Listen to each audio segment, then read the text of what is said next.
आत्मा।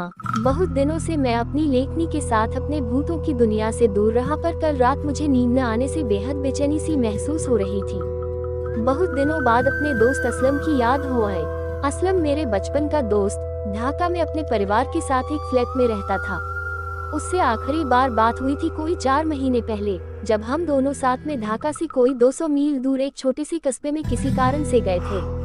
वहां से निकलते निकलते तकरीबन शाम 4 बज गए थे। दोनों अंतिम पैसेंजर ट्रेन के प्रथम श्रेणी के डिब्बे में बैठे थे। डिब्बा तकरीबन खाली ही था, हमारे अलावा कोई 4-5 लोग, और वो भी अगले कुछ स्टेशनों में उतर गए। अब उस डिब्बे में हम एकदम अकेले थे। चूंकि ट्रेन पैसेंजर ट्रेन थी और बहुत धीमी थी, हम बाहर को देखते हुए आपस में इधर उधर की बात कर रहे थे। शाम हो जाने से उजाला काफी कम हो चला था और हमने तब भी लाइट नहीं जलाई थी, अतः बोगी में अंधेरा कुछ ज्यादा ही बढ़ चला था। बहुत देर से असलम चुप बैठा था, किसी सोच में डूबा हुआ। मैं भी अपने विचार में डूबा हुआ था कि असलम ने एक अजीब सा प्रश्न किया। बैनर्जी दा, आप आत्मा में विश्वास करते हैं? उसका प्रश्न इतना अचानक था कि मैं बुरी तरह चौंक गया। उसकी ओर देखा तो उस बढ़त अधर में उसका मुख एकदम सफेद हो रहा था और वो अपने आप में ही डूबा हुआ था। मैंने कहा, ठीक से बता नहीं सकता हूँ, क्योंकि मुझे कभी उनका एहसास नहीं हुआ। फिर वो उसकी सोच में वापस डूब गया। ढाका पहुँचते पहुँचते तकरीबन 11 बज चुके थे और स्टेशन से हम दोनों अलग हो अपने अपने घर के लिए चले गए। उसके बाद मैं अपने काम में इतना मग्न हो गया कि इस बात को मैं बिल्कुल ही भूल गया।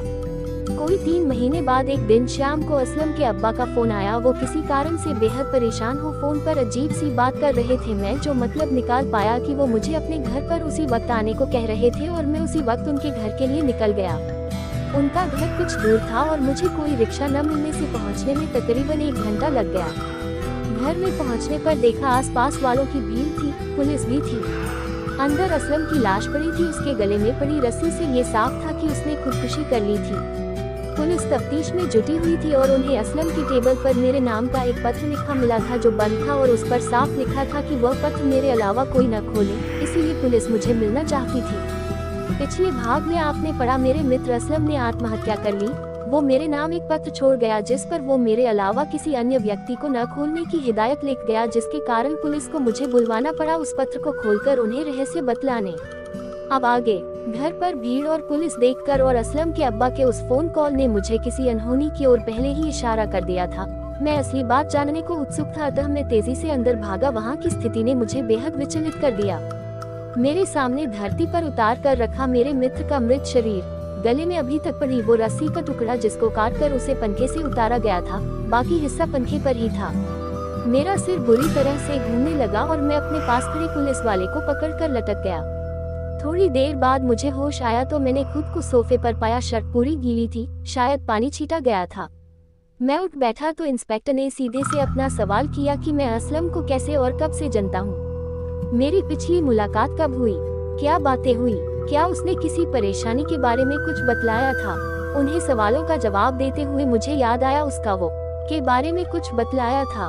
रेड एन ऐप। उन्हें सवालों का जवाब देते हुए मुझे याद आया उसका वो बेतुका प्रश्न आत्मा देखने के बारे में। मैंने वो भी पुलिस को बतलाया।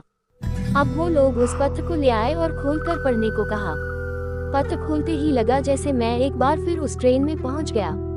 उसने लिखा था, बैनर्जी दा, मैं आपको उस दिन जो कुछ कह नहीं सका और जिसके कारण मैं बहुत परेशान हो रहा था वो कहानी लिख रहा हूँ। मैं तकरीबन 7 महीने पहले जब बीरपुर गांव में गया था और कुछ दिनों वहां अपने काम के लिए रुक गया था। वहां मेरे साथ एक आदमी रहीम काम करता था। वो अपने पिता हकीम खां के साथ रहता था। एक दिन हमारे ऑफिस से कुछ रकम चोरी हो गई थी और रहीम को उसके इल्जाम में बर्खास्त कर दिया जाता है। वो बहुत मिन्नत करता है पर मालिक कुछ भी नहीं सुनते हैं। जिस समय वो चोरी हुई थी उस समय हम लोग उस स्थान से दूर दूसरी जगह काम कर रहे थे और मैं ही मालिक से ये बात बोलकर उसको इल्जाम से मुक्त करवा सकता था, लेकिन मालिक जी के गरम मिजाज से वाकिफ मैं उसको कोई मदद नहीं कर पाया। उसके बाद अगले दिन गांव के बाहर के बरगद पर उसकी लाश लटकी मिलती है। अगले दिन ही उसके पिता की लाश भी उसी पेड़ पर लटकी मिलती है। सभी बहुत दुखी हो जाते हैं। मैं तकरीबन 2 दिन बाद एक बार जब उस इलाके से गुजर रहा था तो मैंने उन दोनों को उस पेड़ के नीचे बैठे देखा। दोनों ऊपर से तो मुझे दिख रहे थे पर उनका नीचे का हिस्सा मुझे नहीं दिख रहा था। मुझे देख दोनों मेरे पास आकर कहने लगे कि मैं अगर चाहता तो मालिक को समझा सकता था, लेकिन मैंने नहीं किया। अब वो दोनों मुझे नहीं छोड़ने वाले। उस दिन के बाद से वे रोज रात को आते और मुझे सोने नहीं देते हैं। मैं बहुत सारे डॉक्टरों से भी मिला लेकिन ठीक नहीं हो पाया। मैं डर डर कर जीने को मजबूर हो गया था, इसलिए मैं अपनी जिंदगी समाप्त कर रहा हूँ।